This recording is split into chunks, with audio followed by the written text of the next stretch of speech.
Well, hello, high school students. We would like to welcome you all to the San Antonio African American Community Archive and Museum's very first installment of our Conscious Curriculum and Conversations project for upper level students. My name is Heather Williams, and I am the Program Director at SACAM. During this webinar, we ask you to please type any questions you may have about the discussion in the Q&A area of the Zoom call, and we'll present them to the panelists as soon as we can. Our panelists may not be able to address each one during the seminar, so we ask that you type your questions in the Q&A anyway, and our panelists will respond on the SACAM website within the week. To give you a little bit of background history of why we are all here tonight, this webinar is the brainchild of two socially conscious individuals who currently attend a local high school right here in San Antonio, Texas. Both are National Honor Society candidates. These bright students saw a need to educate fellow students of all levels to assist them in coping with the social impacts of what they observed because of racism and prejudices. They reached out to us at the San Antonio African American Community Archive and Museum for guidance and support. We were thrilled to help them in their endeavor. After careful thought, consideration, research, and community feedback, the project began to take shape, and the Race Ed Conscious Curriculum and Conversation was born. We are happy that you chose to join us for their first month's topic, which is stereotyping.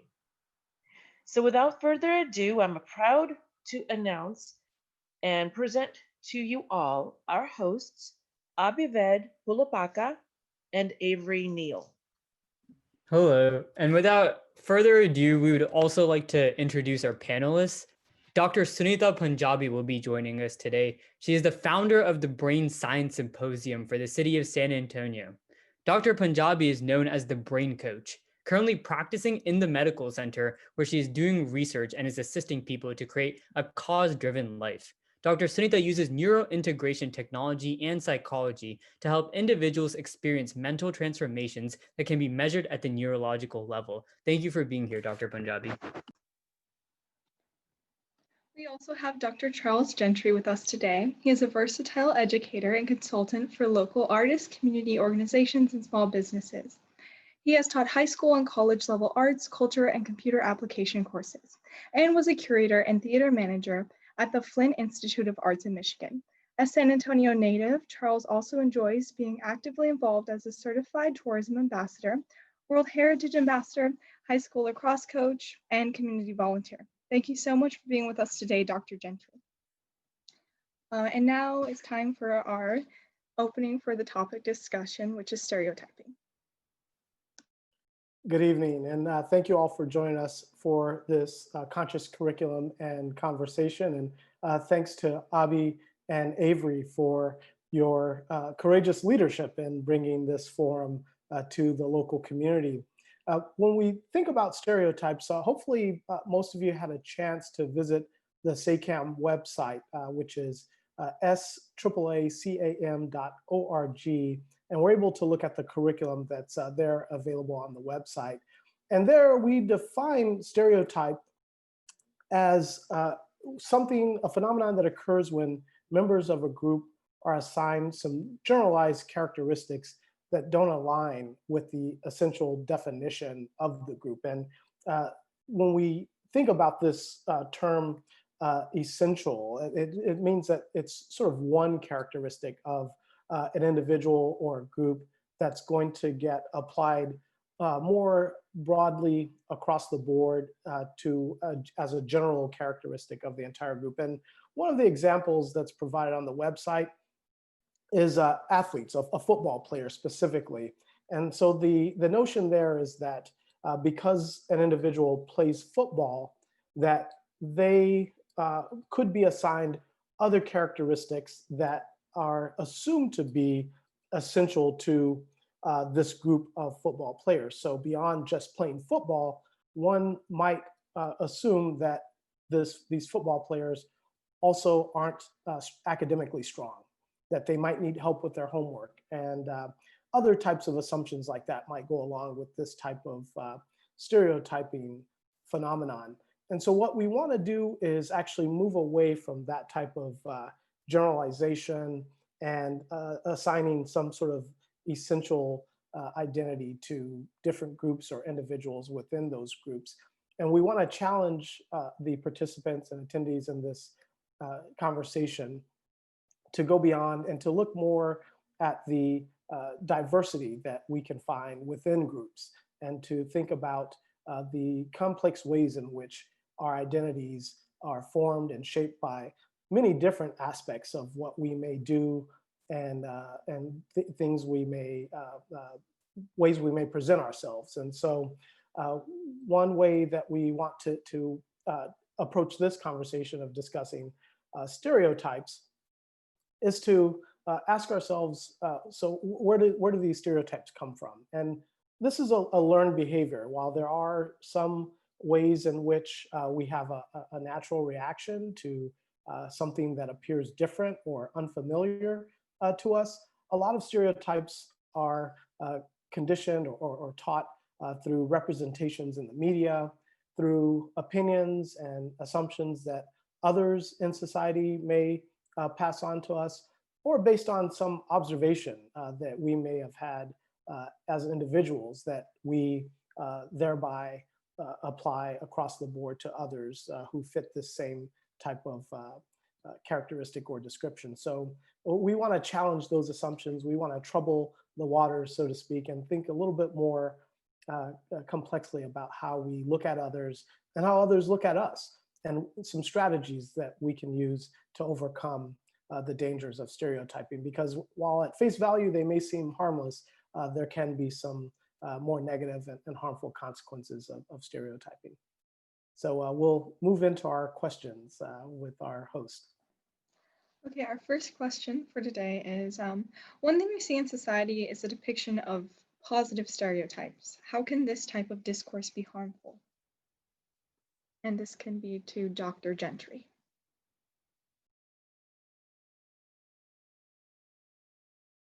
Okay, thank you for that question. And so when we think about positive stereotypes, some of the examples that come to mind, the athlete, for example, we can think of someone being an athlete as being a positive trait, especially if they're a good athlete, a strong athlete. And you can see how just basically taking someone who is a good athlete or a good football player, a good quarterback, might be something that is deemed as positive on the surface of things, and then a way in which they're not seen in other aspects of their identity is that we might assume that they're not academically strong.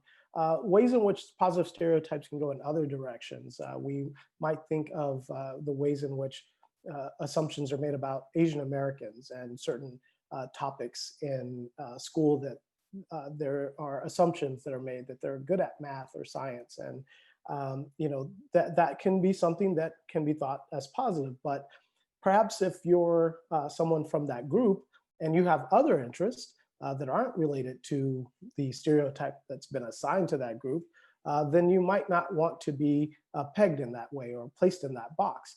And so if you have an interest in history or literature or art or music, then you may not want to necessarily be associated with this other positive stereotype. You want people to see you as more complete and well-rounded, rather than just fitting into this one box or one type of description of your own identity.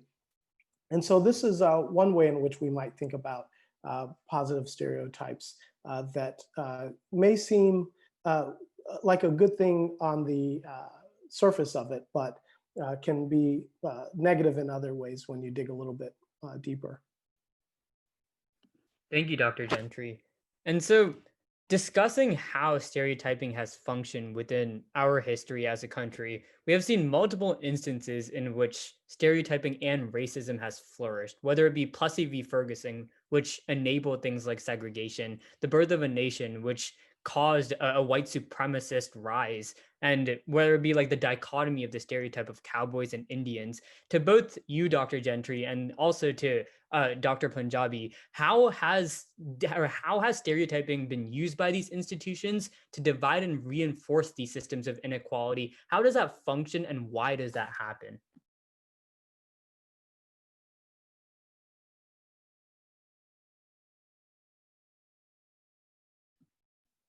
Okay, Yeah. I'll go ahead and address that question. And those are some good examples. Abhi, thank you for mentioning those. When we look back at American history, hopefully some of you have taken that part of American history since the Civil War that gets into the period of segregation in American history, which was a long period going back to the end of the Civil War and Reconstruction, and the early struggle for civil rights for African Americans, which led to a challenge in the Supreme Court to say that, you know, African Americans should be able to ride on a train anywhere in the car and not be assigned to a special section of the car. And when that was challenged, the Supreme Court of the United States actually said, well, it's okay to separate them as long as the separate facilities are equal. And these assumptions were based on an idea of racial difference. And what we know now, and what science tells us, is that ideas about racial difference are actually mythological. They're made up. There really is no biological basis for these ideas about race. And in fact, human beings with different skin colors are more alike to one another than they are different. And this is something that we now know that has sort of done away with some of these assumptions of the past. But if we look at, separating school children, for example, for African Americans, it's this idea of skin color as a difference. For Mexican American children, this idea of language being a difference was another way to stereotype and segregate them. And when you think about what are the assumptions that come with this idea that these children should be educated in separate schools? Well, for Mexican American children, the idea is that, oh, well, they're going to hold the other students back. The white students won't be able to achieve because these students speak different languages and they're not going to be able to excel as well. Or there's an assumption made that they're just better off with their own kind, and therefore, we're doing them a favor by segregating them and separating them out. And what the Supreme Court would eventually decide in later years in the 1940s and 50s was that separating and segregating children based on racial identity, language, or national identity was really harmful for them, because the separate facilities were not equal. They were inferior. And when you look at children who are bilingual, if they speak both English and Spanish, then it totally undermines this whole argument that they would be better off learning in a separate school. And so we can undo those types of stereotypes about language difference by looking at how a student might actually succeed in a bilingual setting, and not only can speak English and Spanish, but can interpret and translate for other English speakers or other Spanish speakers. And so that's a way in which something that's viewed as a negative trait for these children could be turned into something positive. And now we look at bilingual education in a very different way here in Texas, especially.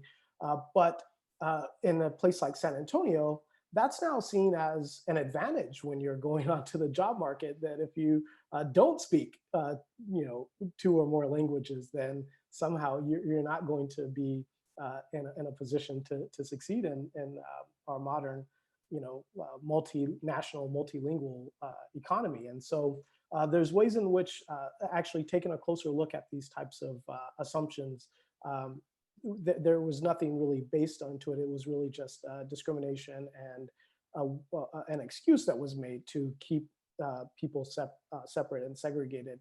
When we take a closer look, we see, oh, well, that's not really true at all. And in fact, it could be exactly the opposite. Language difference could be something that is a gift. And so I'll stop it there, but that's one way in which our educational system was based in myths about difference that were just stereotypes. And once we unpack those stereotypes and do away with those myths, we can begin to look at our educational system in a completely different way. I wanted to add, I don't know if you can hear me, but there are institutional divisions. And I remember being an immigrant to this country, and I was sent to hygiene classes because as an immigrant, I was the brown girl and I probably needed to learn how to bathe was the assumption. So they're there. But what I wanted to say is, as much as the media is dictating a lot of how we feel, and institutions do too, I want to use the model of what Ms. Neely and Avi, you are doing. You guys are using media and you're challenging those stereotypes and those institutions. So media and institutions there are generational stereotypes in there. I love what you're doing though. You're using the media because as much as it can take our individual voice, you are giving individual voice. So I love the example that you are. I think you're challenging what would have historically been a wall. And I think if more students would look at, okay, that's there, what am I going to do about it? And use media the way you are, and as an individual voice too, to take on institutions. I just wanted to agree with you and just honor what you're doing. Thank you so much, Dr. Gentry and Dr. Punjabi. So our next question is, so the first part of this is just for the audience to think about. So have you observed stereotypes in school spaces? So if the audience just wants to think about that. And then the question for Dr. Gentry is, how have minority communities responded to such incidents? For example, with mascots, blackface parties, standardized tests?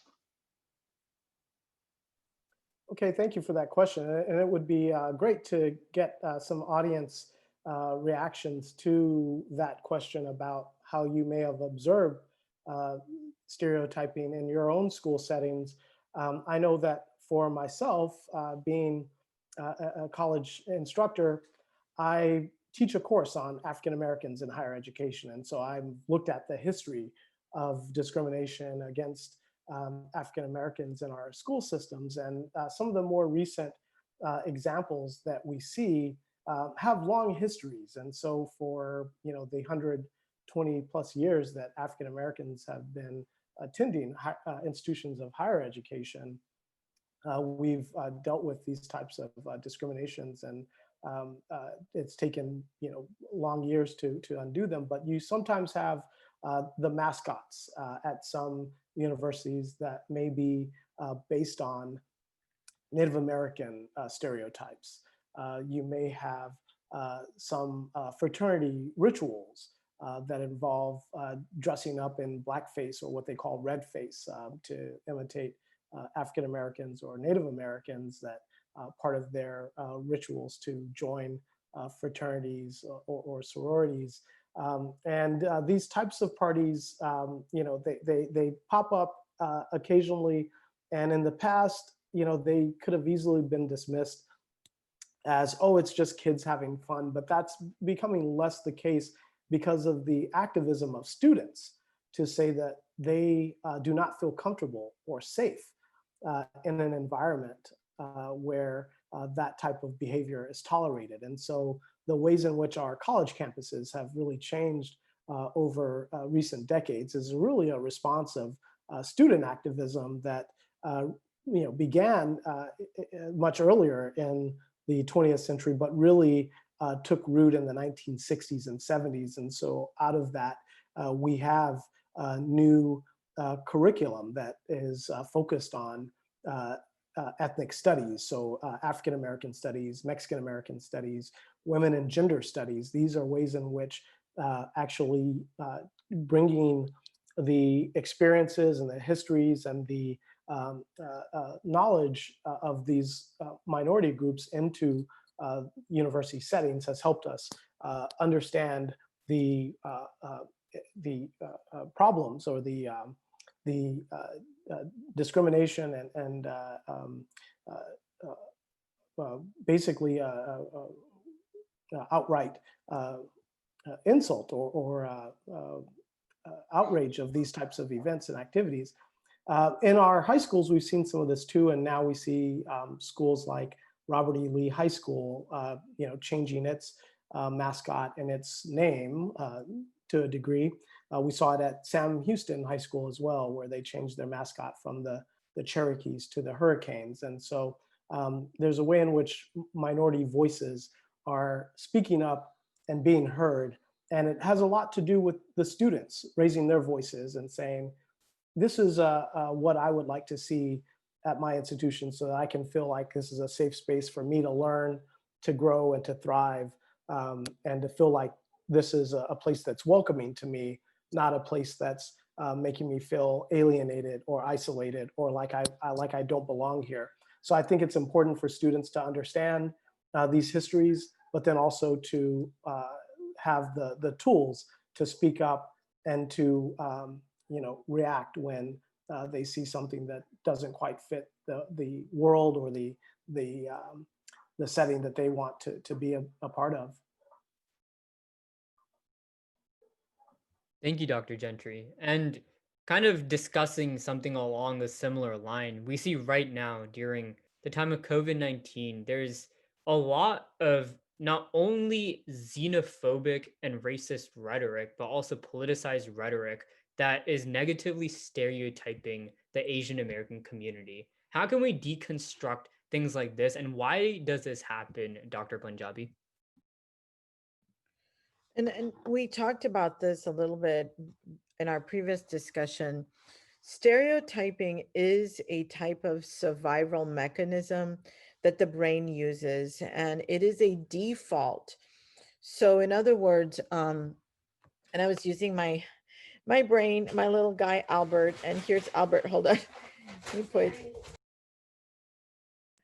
sorry guys, welcome to my home. So we've got a dog and we've got things going on background, but here's Albert. And what I wanted to say is stereotyping actually happens in the base of your brain in the fight or flight. It is actually not always a conscientious. So in other words, it's not a conscious response. A lot of stereotyping is happening below the level of our awareness. And what we're coming to know or we can articulate is probably deeply founded in something else that we're not aware of. So how do we deal with it? One of the things is actually to become first aware of it, to stand outside of it. And I wanted to make sure that I got it. With especially with the Asian culture, and I can say it's in our culture to want to please. And one of the things that we can do very often is in a desire to please and in a desire to, which is, inherent in honoring the elders of our culture and things like that, we can want to fit in into a stereotype, but then it limits us and we feel held captive by something that was almost, well, it's not a really big deal. So a lot of people think that because I'm Indian, maybe I'm smart or I'm good at math, which I'm terrible at math and I'm dyslexic. So, and it limits me. So I don't know if Avi, am I answering your question? I want to make sure I'm answering your question. I think that becoming aware of the stereotypes that we're allowing ourselves to fit into, to please and kind of not confront, eventually becomes something that puts us in a box. Did I get that right? I want to make sure I answered your question. Sure. If you could also expand upon why troubling times like COVID, or we saw in the past with things like World War II, why is it so easy to just have a scapegoat? Why does that happen? Yeah, that's an excellent question. And thank you for redirecting me. Both of you are wonderful. Thank you for keeping me on track. Okay, yes. COVID, what it does is, so the brain is used to an attack, and then the brain is used to responding. And then it settles down. So there's an attack, response, settle, attack, response, settle. This is not like that. COVID is changing the playing field. It's an attack. Our norm keeps changing. As soon as we know what we think we're dealing with, it changes. And there's all kinds of rumors and inaccurate scientific data out there. So what's happening is if you guys have heard of PTSD, we're all kind of in PTSD right now. We're in there are constant little bombs exploding around us, and our adrenal glands and our fight or flight system is on overload. If you've ever driven a car and you put it into third gear and you leave it there, you're going to eventually burn the engine. This is what's happening in our COVID world. We are burning our engines, and I'm so glad we're having these conversations, because if we can reach any one person that can maybe have another conversation, we can have a ripple effect. But during COVID and during this pandemic, our brain is on fight or flight mode. We are like, you can imagine a cat that's like holding on with its claws. We're all like that right now. It's not any one. It is happening all over. So what, again, I can't say it enough, the actions being taken by having this conversation, students like yourselves that are taking actions, not just saying that's a really good idea, somebody should do that, but actually putting things into action. And what happens is you take back your control for your brain. Even if you take a small step, what it does is it makes a very something that seems like it has no control back into some kind of control. So proud of you guys, but it's also very strategic in a way, because it's giving, as a student, it's giving you some type of feeling of I am exercising, but it takes a lot of courage too. So did I answer that question? Yes, thank you. Good. That was a great explanation. I loved hearing that. Our next question is, many people live with loved ones who often stereotype. What are ways to engage in constructive conversations with them? I'm going to start. That was a fun one. So families, holidays are coming up. I wanted to say, don't confront, don't be combative. If someone's coming with something that offends you, especially with the holidays coming up, I'd recommend that you don't put force on force, because it actually will be exhausting if you can imagine this back and forth. What I would do, and we're going to put links, I will get these links to Avi and Miss Avery, active listening, where you're just giving the gift to someone first of listening to why they said what they said, really helping them to feel heard, and then saying what you feel about it. And I'm going to let Dr. Gentry take this, because he had an excellent example of looking at the behavior and not the individual when you do confront someone. Dr. Gentry, would you like to address that? Absolutely. Just to piggyback on what Dr. Punjabi said about active listening, that's very important, to let someone know that you acknowledge their viewpoint and that you're hearing them out and hearing what they're saying. And you may even follow it up with a couple of questions. We all talk about the Thanksgiving scenario where the rude uncle might, say something that offends other people, or if you have friends over, you're like, oh no, he's going to say it. So you might want to follow up with a question to say, well, is that really how you see it, or is it, what makes you think that, or what makes you feel that way? And then they might be able to verbalize it a little bit more deeply. But then instead of attacking an individual person as a racist or as sexist or as homophobic or whatever other label you might put on them, I would recommend looking at the specific comment or the specific behavior. So if it's a slur that's used, you might want to say, well, that's actually a term that's considered offensive, or you might talk about the behavior. And if you're addressing the behavior instead of the individual, then there's actually some room for recovery, right? For redemption, for forgiveness, and for overcoming that type of behavior, rather than just labeling the person as someone who's bad or negative. And that can become a stereotype in and of itself, where again, you're not looking at someone in their full complexity. You're narrowing them down to this one essential characteristic or behavior, a word that they said, or a phrase that they used. And there may be a way to actually overcome it by saying, well, let's talk about that word, or let's talk about that action. And that way you can actually have some hope of that person coming around and seeing it differently and saying, okay, well, I can understand why that word is troublesome, or why this thing is offensive. And then they can then work on improving that behavior. And that's not just for people who might be habitually stereotypical in terms of applying stereotypes to others. It applies to all of us. We, as you said in the opening statements, we all may have these tendencies. We have our prejudices, we have our biases, our implicit biases, whether we're aware of them or not. And the question is really, what do we do when we become aware that something that we said or some behavior that we exhibited can be offensive, or someone might take offense to it? Well, we have an opportunity to repair and to improve and say, okay, well, I'm going to try harder.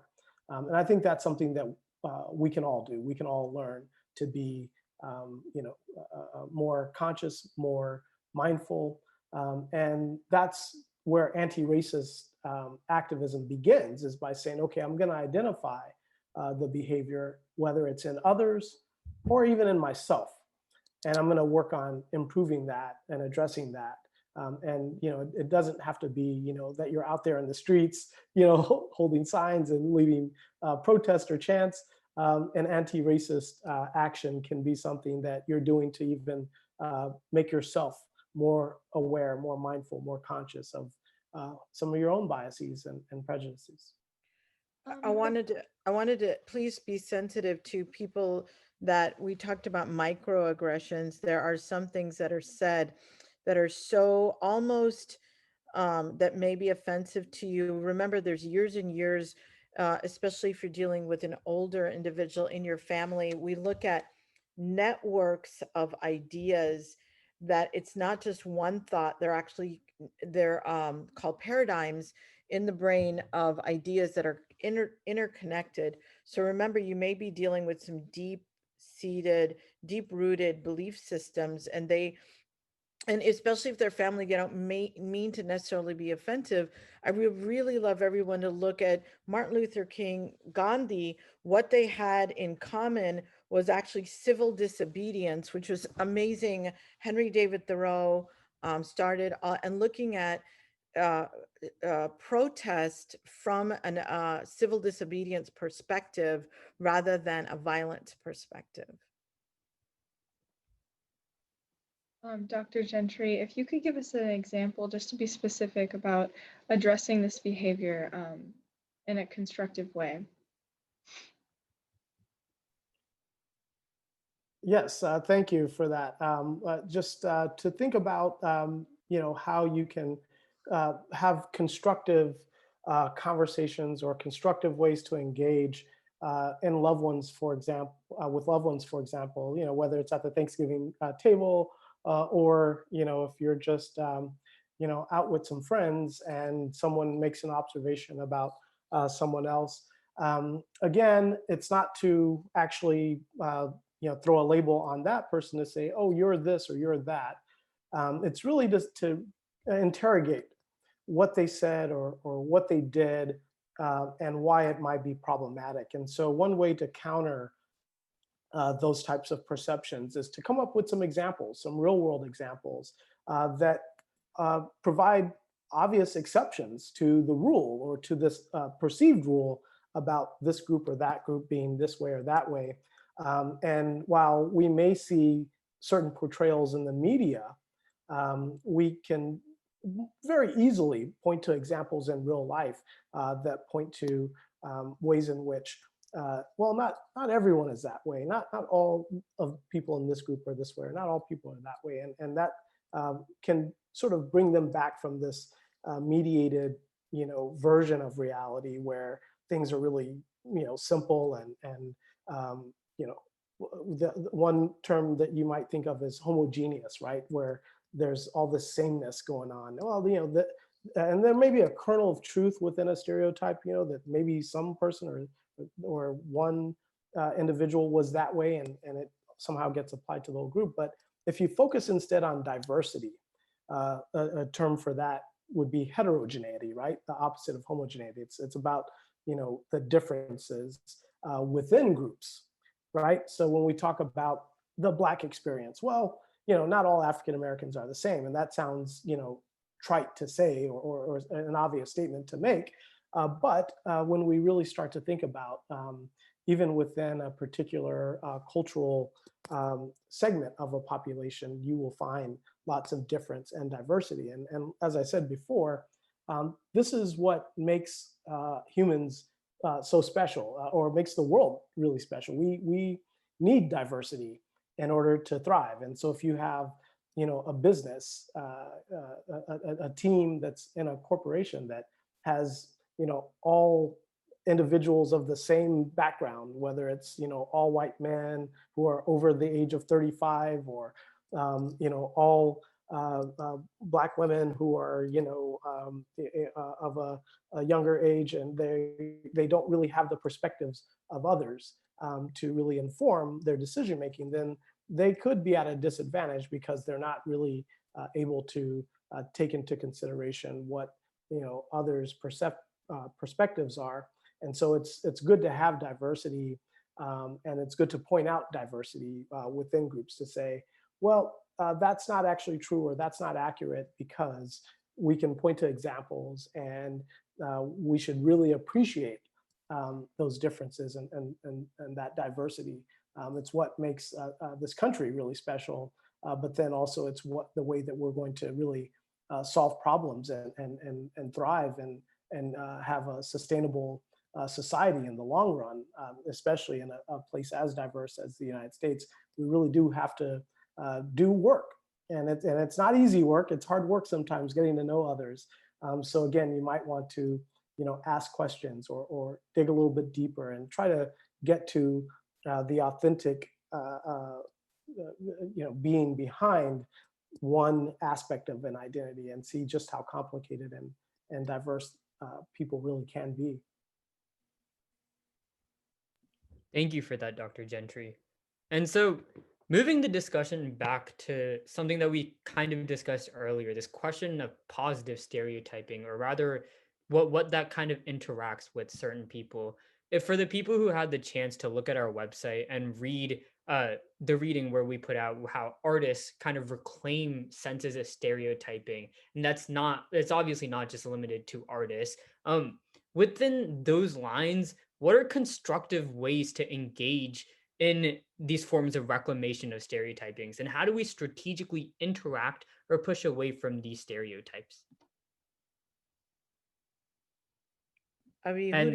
Yes. That's for either for whoever feels it. I wanted to say all of us, every single one of us, is actually a walking movement. Don't think that you have to have a group to have a movement. Every individual is a walking movement. So with when we talk about positive stereotypes, I think and re-gentrification, right? I'm sorry, I lost that. That which word? Reclamation. Re-reclamation. Sorry, re-reclamation. So when we talk about that, what we're saying is that there's parts of the stereotype that maybe we want to reclaim, and there's parts of it that don't work for us.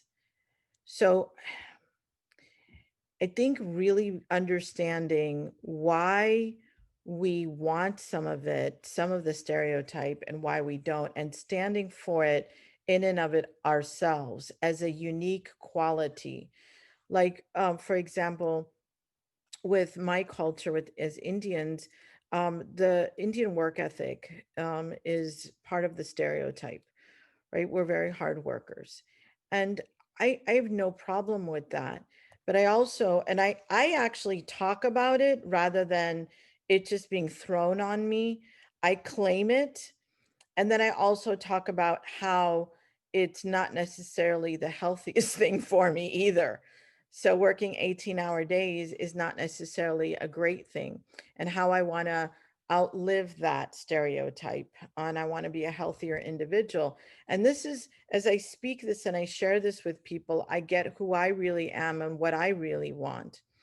So I think if we're going to be in reclamation and taking on these parts of the stereotype, and we're taking on the parts that we choose and being authentic about why we choose to have that, and sharing about ourselves within that and how we want that and why we want that, not just allowing ourselves to be thrown in the stereotype for the sake of being thrown in the stereotype.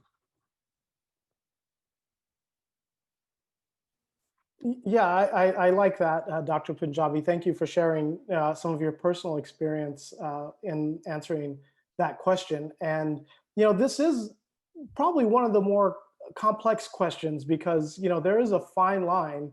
And you hear oftentimes when someone is called out for, let's say, using a word or a phrase or an expression, or even a style of dress, right? Or a way of doing one's hair.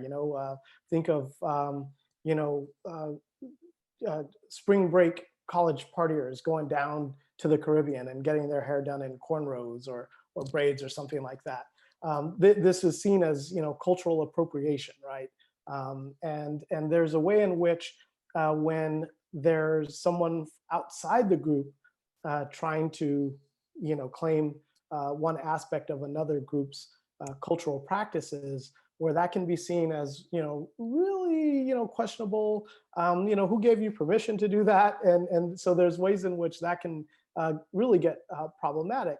But there are ways in which that can be an authentic experience, to use a term that Dr. Punjabi uses, I think is actually really important. And so when we think about within a group, let's say within African American culture, where we celebrate hip hop music, and people can go to a concert and have fun and do things that might be seen as, well, that's being living up to the stereotype. Well, if it's within the group and it's an authentic experience, it is who we are. We're just being ourselves, and we shouldn't be ashamed to be ourselves. We should celebrate our Blackness and celebrate our cultural distinctiveness and our authenticity when it's appropriate.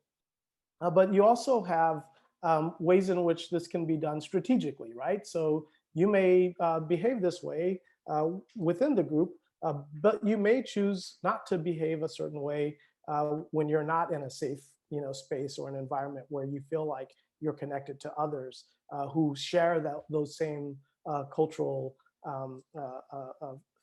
attitudes or experiences, and where you don't feel like, I'm not so sure if this is going to work outside of my group, outside of a safe space. And you see this, in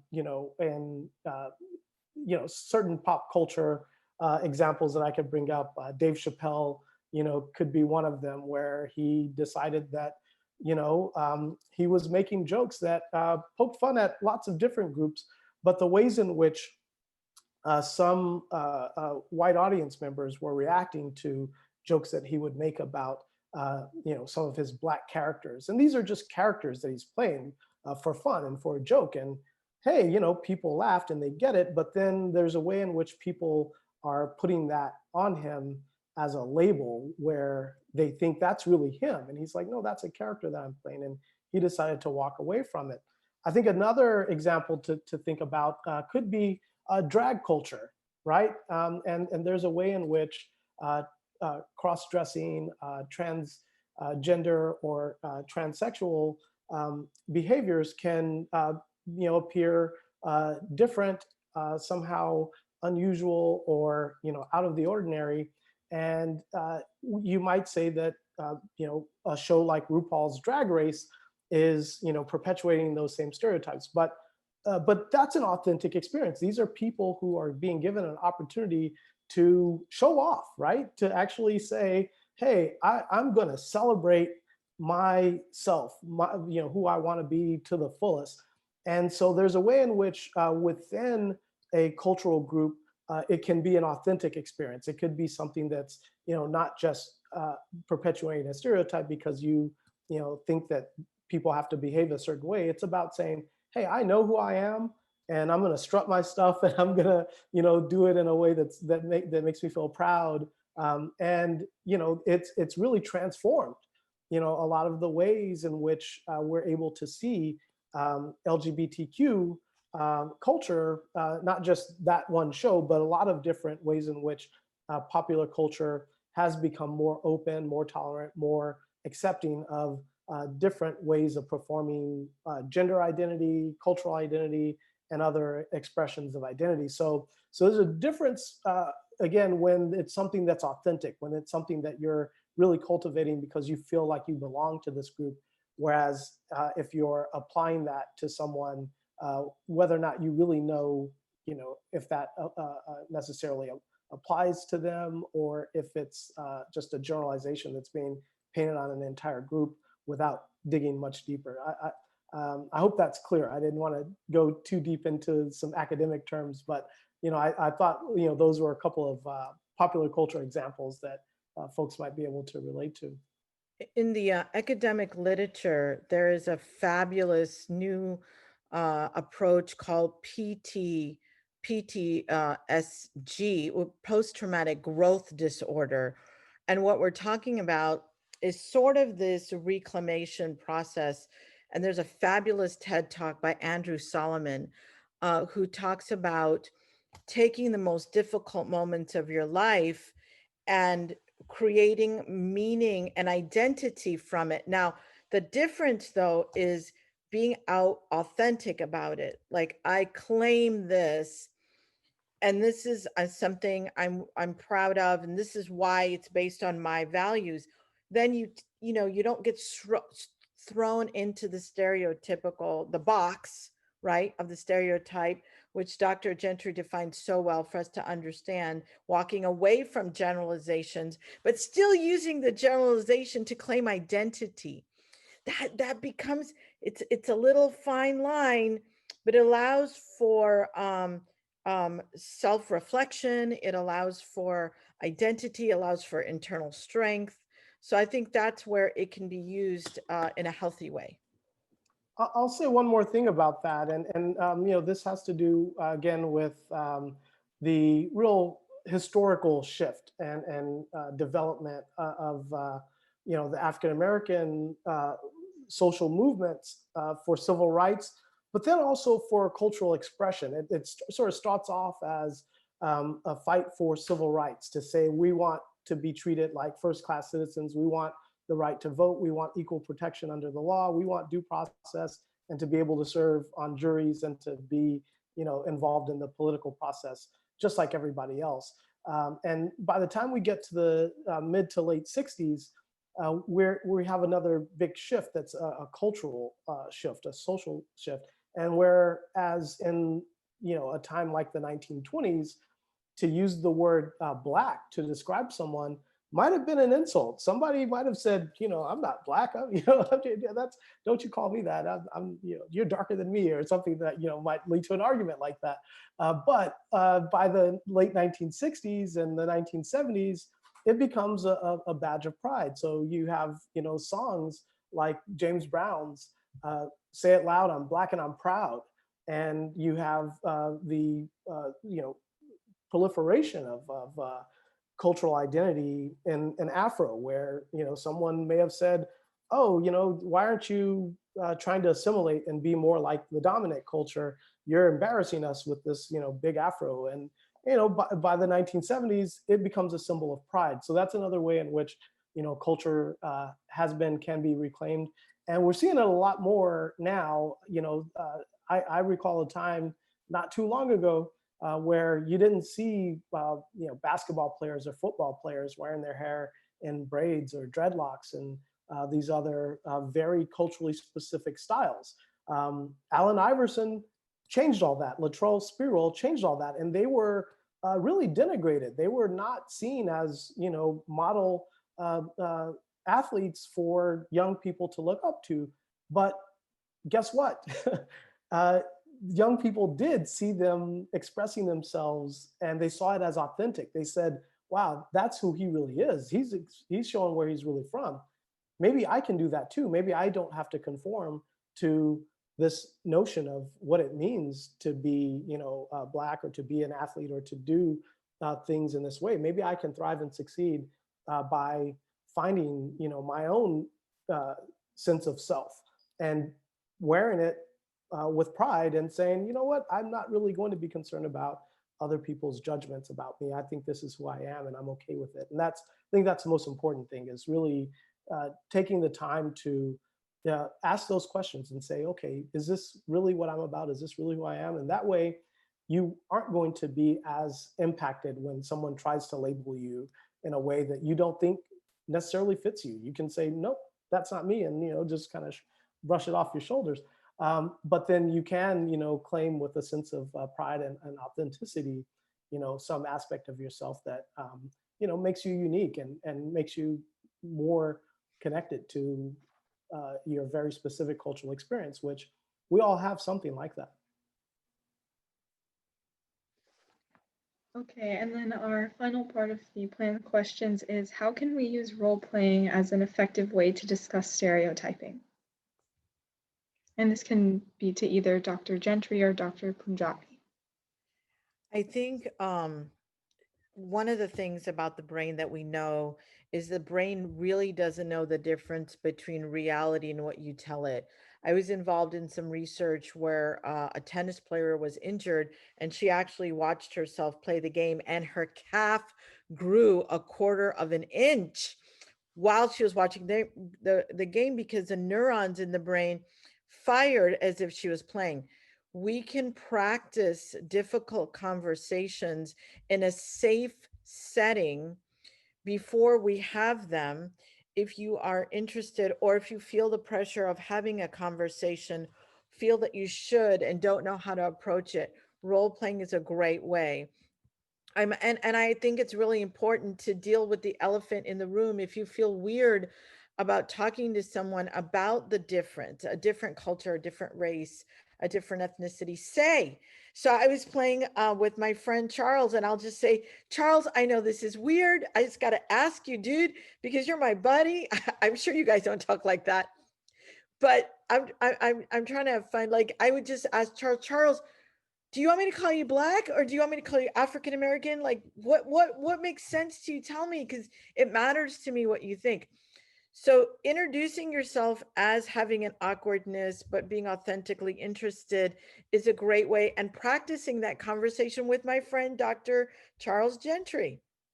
Before I go into that world out there and have the other conversations that might be more difficult, Dr. Gentry, what do you have to say about it? Yeah, I'll get back into the historical idea of how role playing really worked to not just overcome these sense of being threatened or negatively impacted by stereotypes. But if we look at the civil rights movement of the 1950s and 1960s, it was young people who really turned the tide and really woke the nation up to what the African American community was going through under these systems of racism and segregation. And we just lost a couple of really, wonderful, heroic, and some of the bravest souls that this nation has ever seen. And Congressman John Lewis and Reverend C.T. Vivian. They passed away, I think less than a week apart from one another. I believe it was back in August. And these were two of the men who were very pivotal in the civil rights movement, in the lunch counter sit-ins, and the freedom rides where they rode, from state to state on buses and desegregated the transportation stations along the way. They faced some serious violence, and in order to prepare themselves to deal with that, they had to train. They didn't just up and do this one day. Rosa Parks didn't just one day decide, hey, you know what, I'm gonna stay in my seat because I just don't feel like getting up. She was prepared to take that action. And so to go back to what Dr. Punjabi was saying about one of the important lessons that Dr. King learned from Mahatma Gandhi in India, and from Henry David Thoreau's writing on civil disobedience, there is a way in which nonviolent direct action can be even more effective in terms of winning people over in terms of a moral cause, even more so than taking up arms and defending oneself violently. And the important part of that was preparing the folks who were going to be involved in those direct action campaigns for what they were going to face.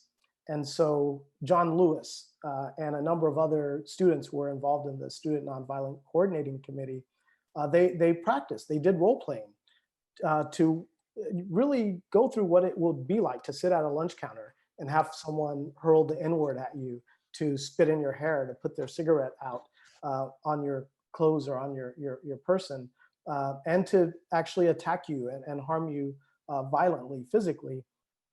So that this was a form of inoculation, right? To, when you think of inoculation, you think of a vaccine. I'm gonna get a little bit of the virus in me just so that I can prepare myself for when the bigger one hits. I've already got the antibodies in me to fight back against this. This is what we're waiting for, with the COVID vaccine. Is to be inoculated. So this is another type of inoculation where you say, look, I know they're going to come at me thinking that I'm this way, that I'm some type of stereotype, and they expect me to respond a certain way. And guess what? I'm not going to respond in that way. I'm going to remain nonviolent because I've been through it. I know what to expect. I'm prepared for this. Now, it's still hard. It's still really difficult. When you watch the film of the lunch counter sit-ins and the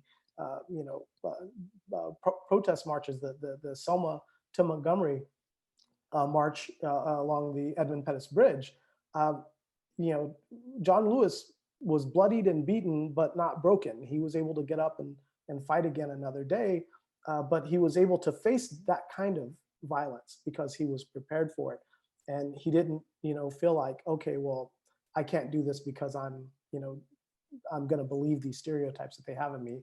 He was able to take himself above that, as was Reverend C.T. Vivian. And I think in their examples, we see how young Black people, white students, students from all across the country, not just from the South, were able to come together and be a part of a movement. And as Dr. Punjabi says, you all are part of a movement. You can be the change that we need for us to solve a lot of the problems that we're facing in this world, whether it's systemic racism or climate change. Really, the future is in your hands. And so having these kinds of conversations and preparing yourself to fight the good fight, face the tough issues, I think this is a great start. I also want to make sure everyone hears Dr. Gentry and I, it sounds like we're trying to have everyone be idealistic. I want to tell you it's very practical civil disobedience raises the consciousness.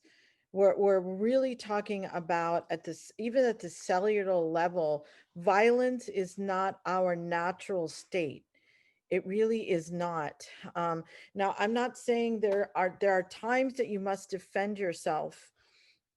And I am so grateful I have not been the subject of a violent attack. But I do believe there's times you have to defend yourself. However, if you look at, there's an amazing book called Power versus Force by Dr. David Hawkins, amazing book on quantum physics and kinesiology. And he has a consciousness chart.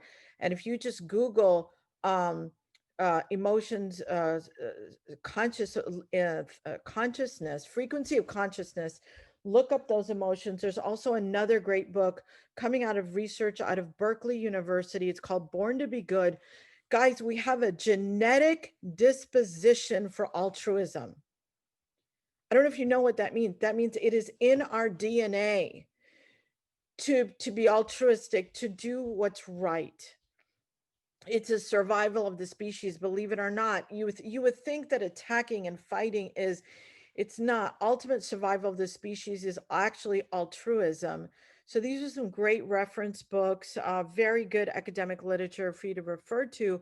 So what Dr. Gentry and I are telling you is not some kumbaya thing and some idealistic world. We're actually talking about some very practical strategies for survival and well-being in the long run. Thank you to both Dr. Gentry and Dr. Punjabi for not only contextualizing this in context to our history as a country, but also within our biological necessity. Dr. Gentry, do you have something? We do have one question in the Q&A. I don't know if we were able to address that. Right. So before going into our closing, we were planning on discussing this. So a member of the audience asks, how do you deal with stereotypes you don't notice across generation, i.e. losing a sense of culture while trying to fit into a society that doesn't accept you? Dr. Punjabi, if you would like to touch upon that, or if Dr. Gentry also sees fit. That is a fabulous question. How do you not lose a sense of culture while you are faced with stereotypes? So it's a dance, right? It really is. So again, it goes back to your values. What is it that you love about your culture and why do you love it? And you need to say that not just for the people that are listening, but for yourself, creating a sense of identity. Because as the wind comes, the winds of stereotypes are coming, and the winds of changing times that we're going to be facing, you need to be anchored in what really matters to you. And why does it matter to you? Own that. And so as these things continue, you can take what you want from it, and not be a part of what you don't want to be. And you chose that. It's very empowering that you chose that too. Thank you. I would like to answer. I would love to hear, what our the thoughts of our host would be for this question. But I wanted to mention SACAM, the San Antonio African American Community Archive and Museum, that is preserving the history of African Americans in San Antonio over generations. And there's a way in which there was an earlier time when the east side of San Antonio was predominantly Black. It's shifting. The demographics are changing. It's becoming more Hispanic in terms of the census breakdowns in that neighborhood. But there's a way in which SACAM is going to be an anchor, is going to be something that's rooted in the history of the Black community and Black culture in San Antonio. And I would recommend, finding organizations like that are celebrating the best parts of our culture, making sure that we don't forget our history and the things that make us who we are. And it's not just what makes me, an African American, or others on the East Side or other parts of San Antonio, Black folks. It's what makes San Antonio special and unique, and a real treasure of diversity and different cultures. And so, on the one hand, there's a way in which, if we have a big celebration like the tricentennial, back in 2018, we have a lot of cultural celebrations, but there's a way in which you can feel like, well, where are we? What if we don't see ourselves in that picture? And so it takes supporting organizations like SACAM, it takes building organizations like SACAM, and it takes getting involved and learning from these types of groups. And we have similar types of groups for other cultural identities in this area and around the world. Someplace like the Institute of Texan Cultures celebrates over 40 different nationalities and cultural groups that make Texas what it is. And so it's bigger than just this one group or this one city. It really takes us to appreciate again, that diversity, that the difference. And so if someone is trying to put a label on you, or trying to only bring out some negative aspects of your culture, well, if you are familiar enough with your own history, your own culture, your own background, then that there's much more to it than just these negative stereotypes. That there is a much more rich, vibrant, and really deep cultural heritage that you can celebrate and be proud of it. And I think that we all have some of that, but we have to really do the work to discover what that is, and then share it. Get out there and engage with others and share it. And that's how we stay connected as a community to folks who are who share those same cultural backgrounds and same cultural heritage, and those who don't share that cultural heritage but are curious enough, who are interested enough and committed enough to unity to go out and explore and experience something that's not their own, and they don't want to just settle for the surface, superficial version of it that comes with the stereotypes. They want to get something more authentic, and that's what I think someplace like SACAM can offer us here in San Antonio. Thank you, Dr. Gentry. And Dr. Punjabi, do you have any words to close this discussion? I do. I think Dr. Gentry was alluding to it, and I wanted to develop, find your tribe. And your tribe may be, if you're involved in this conversation, your tribe includes people that feel the same way you do about diversity, that it is actually the beauty of the human race, that we're all different. Find your tribe. I'd be honored to call someone like Dr. Gentry part of my tribe. He's a brother for me in this diversity conversation. And I would hang out with him and share ideas and grow identity with your tribe. And then what you're going to find is you're so not alone in this conversation. As human beings, we tend to want to think that we're alone, and we're so not. I'm so honored to know you guys, and I hope to never let go of these friendships. And I found some new tribe members. Go find your tribe. And if you're in diversity conversation, it's a diverse tribe, is what I would tell you. Thank you to both panelists. Thank you. Thank you so much. And thank you again, Abhi and Avery, for bringing us together for this really important conversation. Thank you for keeping me on track. I'm never having gluten again for dinner. The pizza took me, I'm like, what? Thank you so much, both of the hosts. You were fabulous. Thank you. Namaste.